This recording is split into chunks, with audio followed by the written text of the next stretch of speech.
The housing backlog in the city of Johannesburg and the country is a huge issue for many disgruntled citizens. Now, some are too poor to afford decent housing. There are also concerns that emergency shelter, for example, is an issue in the city of Johannesburg, while others are saying that there's plenty of room which is simply not being used. Now, the Johannesburg Social Housing Company, also known as Joshco, is tasked with low-cost managing social and affordable rental accommodation to service households with, for example, income levels of between 1,850 Rand and 22,000 Rand per month. For more on this now, let's speak to the Johannesburg Social Housing Company's COO, who is joining us live now. Thank you so much for your time. And Themba, of course, this is a huge issue, and a lot of people are talking about, this housing crisis, and they say there's also a social housing crisis in the city of Johannesburg.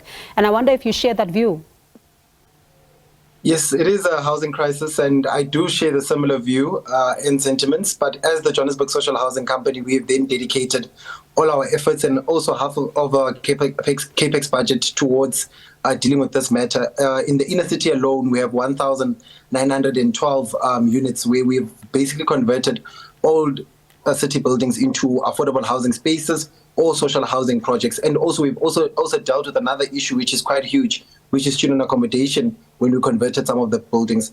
So the biggest challenge that we are faced with is that in some of these buildings that are hijacked, it's very difficult for us to get contractors to come in, or even the professional team, for example, to come in and do an assessment.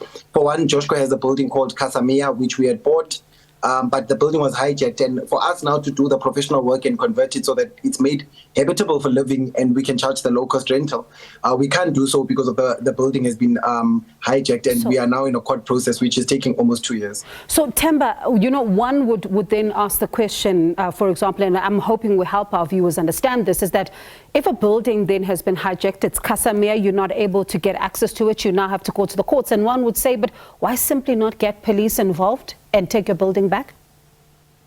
So the reason why we can't get police involved is that the Prevention of Illegal Evictions Act, the PIA Act, it stipulates clearly that if one was to occupy a place of stay for more than 48 hours, then you'd have to get an eviction order. And take into account that there's people that live there, some who claim to be homeless, but when we did our assessment and we actually checked their IDs as well, their ID numbers on the system, some of these people can actually afford to pay for good places of stay, but they would rather stay there because they don't pay any rental, or they are paying to this black market that is running these buildings amok. But most importantly, the biggest challenge is that what the police and the JMPD is faced with is that it's such a dangerous space for you to even go into those buildings and do a raid. You need a whole big task team and a task force, and it has to be planned out because it's such a difficult exercise to be done. And Themba, the question then is it cheaper then for them, because you're saying some of them opt to paying to these, these faceless individuals who would then be running these particular buildings? Is it because it's a cheaper option, or is it because there's something else at play here? Because when one looks at the state of those buildings, it's shocking.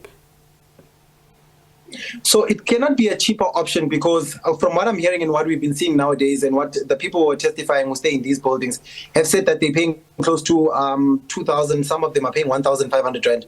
A Joshco bachelor flat or unit in the inner city is ranging from 900 Rand to the maximum amount that's charged for a 2-bedroom is 1,800 Rand. And also we have running water, electricity. Our buildings are OHS compliant. So it's clear that people are actually not paying the way they're supposed to be paying in these buildings. So there's some form of an arrangement that is happening, and there's really a need for law enforcement agencies to investigate further and actually zoom into the matters, because of building by building, the issues are differing, and they differ from time to time depending on the area, the location, and the type of building that's there. Because you find that in one unit there, I remember the one time when we went to do a raid at Casamea, we found that on one floor there was almost 20 people staying on that floor. In a usual circumstance, on one floor you usually have about 10 people or less staying on the floor. So there is something at play, and some of these people also, they're actually not supposed to be in those units because of, for example, when you're having a building like Casamea and you're asking some of these people when did they come in, someone tells you, no, I came in here earlier last year because someone fetched me from home and said I can stay here and pay 50 Rand, for example, or I can pay a protection fee. type of an amount of a situation that's happening. So, of course, there's the subletting issue as well. But there's, there's a conversation we had a little earlier on the show, and there were, of course, concerns even around the fact that Joshco, for example, was asked to act when the building in question, that particular building that burnt, was condemned, and there was something that should have been done by yourselves. It's the view of the former mayor, for example, Dr. Mpho Phalatse, who says that this is when you were supposed to move in when it was condemned and turn it into almost like a social housing arrangement. And I wonder if this did happen, and if yes, why then was there no move to sort it out? So from our records, we don't have any records that says that Joshco should have intervened. But from what we know, for us to even intervene in a project in the inner city, the building would then have to be handed over to us. We'll then have to go and do an assessment, and then when there's budgets that are being allocated, we'll then have to go and request for budget for us then to intervene so that we can start building.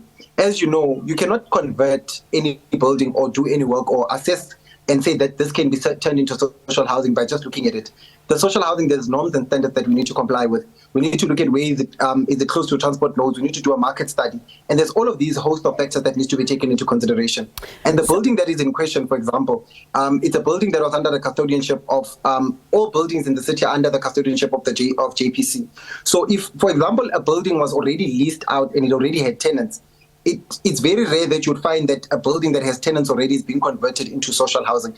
Usually buildings that we convert into social housing are buildings that are strictly empty, where we then refurbish all of them, get them to the correct norms and standards, then we then make them social housing units. Because we need to comply in terms of fire, we need to comply in terms of the space and area. Our units cannot be less than 35 square meters in size. We also need to comply and check that those spaces are not communal spaces in terms of their bathrooms and the kitchens. And if you look at that building, the area inside was already communal. On those bases alone, that does not qualify to become social housing. So I would not want to dwell much into the political arena or refute or say that this is the case or not the case, because perhaps I was not here at the Johannesburg Social Housing Company when those discussions were happening.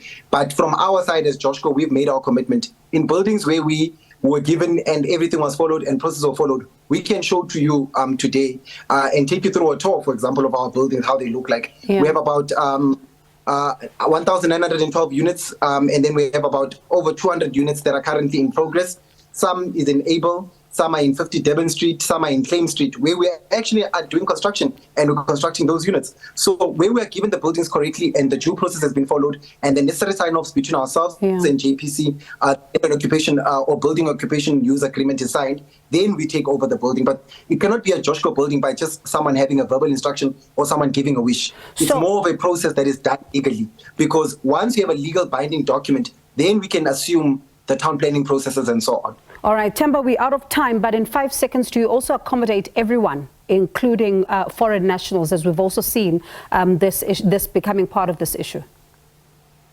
No, the Social Housing Act is clear. It's only for South African nationals and for people who only earn between 1,850 to 22,000 rand per month. Right. So that is the threat that we're playing within that space. And then student accommodation, we look at both universities, colleges, and TVETs. All right, Themba, thank you so much. Do appreciate your time this evening. That was Themba Mathibe, Johannesburg's Social Housing Company COO.